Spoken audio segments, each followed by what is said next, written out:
Warning, the video you're about to watch contains mathematics at the level of pre-calculus.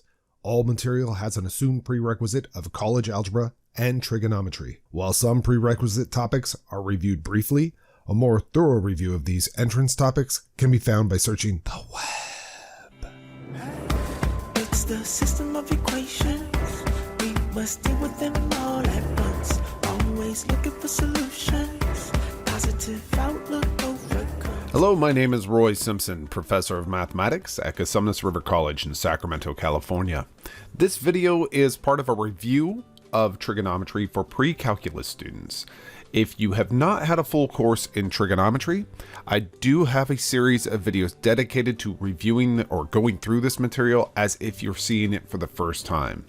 This video is meant really as a very quick, high-level review, and none of the theorems are going to be proved, and only a select few examples are going to be done. All right, let's get into it. So a review of special triangles in trigonometry, these kind of dominate trig. You should already know this, but the special triangles are the 45-45-90 and the 30-60-90 triangles. These are the theorems right here. And when you deal with these triangles in trigonometry, I think, as far as right triangle trigonometry goes, that instead of using these theorems the way that I have written them here, where the hypotenuse has length 1, for example, in the 45-45-90, and the sides have length 1 over root 2, I like to actually write it this way, root 2 and 1, 1. In other words, I multiplied all three sides by the square root of 2. I think that's just a much easier way to write out that special triangle. And then we also have the 30-60-90 triangle, and the ratios of its sides, or these, the ratios of its sides will be 1, 2, and root 3. These, again, I'm not going to prove. I proved them in my full trigonometry video series. You're more than welcome to go watch that. It's a playlist, and it's in order. So you can find a section called Special Triangles in Trigonometry there. One other thing I want to mention here is that you should also be well aware, just because we've already covered it, that 45 degrees in radians is pi over 4. So this is a pi over 4 right angle triangle as well. And our 30-60-90 would be our pi over 6 pi over 3 right angle triangle. So that's just a helpful piece of information for you if you could not, or if it's been a while since you've had trig and you don't remember radians. Again, please go to my trigonometry playlist. The solitary example in this video is just going to be if we have this cube here, and we know that, and by the way, this is supposed to be a cube, and if we know the length from G to D is 7 centimeters, so this length right here is 7 centimeters. I'll just write that in there, 7. Maybe I'll write it on this side. And I'm not going to write the units in. But if we know that length is 7 centimeters, find the length of each side, and then the length of the chord connecting G and B, or the line segment connecting G and B. So that line segment right there is what we're interested in. And also the side lengths, obviously. Now, one thing you do need to note here is that this is a three-dimensional picture. And often when I draw three-dimensional pictures, I like to pull pieces out, just because I think that they are much easier to work with when you pull pieces out. Also, I generally use different colors. So let's go ahead and use blue there for that side length. And the reason why I'm doing that is because I'm going to pull that triangle out of this three-dimensional drawing, so it helps me kind of look at this picture a little bit better. And you can see that I've done that here. It just is much easier to work with. Now, our ultimate goal is to find that blue length, G to B. But what we're going to need to do first is find that black length, B to D. That'll be the side length of this cube. And that can be done by looking at the floor of this cube.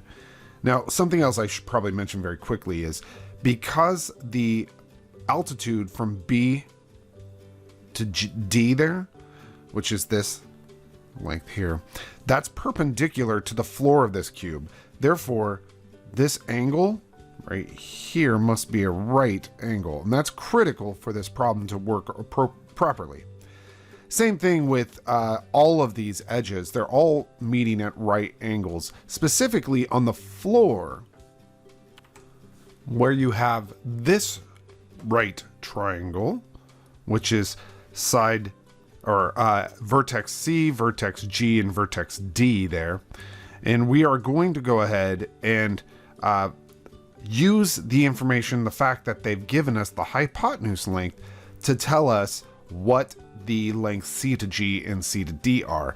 Now, the fact that this hypotenuse length cuts that square on the floor into 2 halves tells us that this angle, I'll go ahead and write it right here, is 45 degrees, and this angle is 45 degrees. So this is a 45, 45, 90 triangle, and we happen to know that the ratios of a 45, 45, 90 triangle satisfy this right here.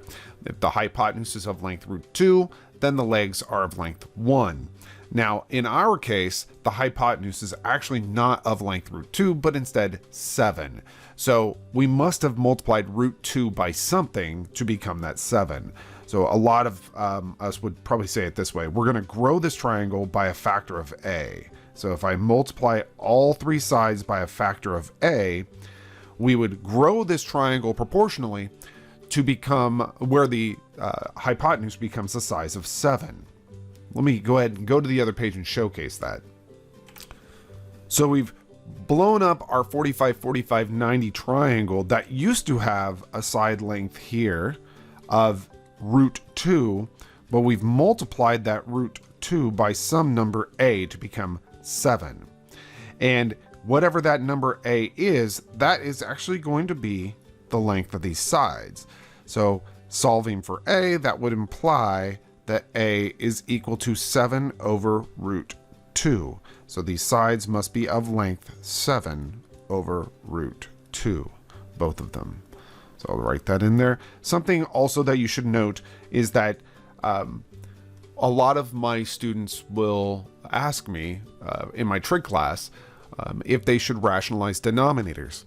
And I will tell them, no, you do not have to rationalize these denominators. Rationalizing denominators for single-termed denominators is a silly move, it brought on by the fact that people did not have calculators back in the day.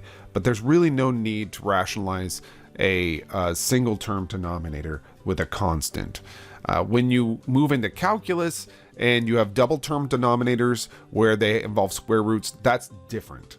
But in this case, constants that are radicals and denominators by themselves, there's no need to really rationalize that denominator. Now, what does this give us? Well, we now know the side lengths of this cube are going to be 7 over √2 all the way around.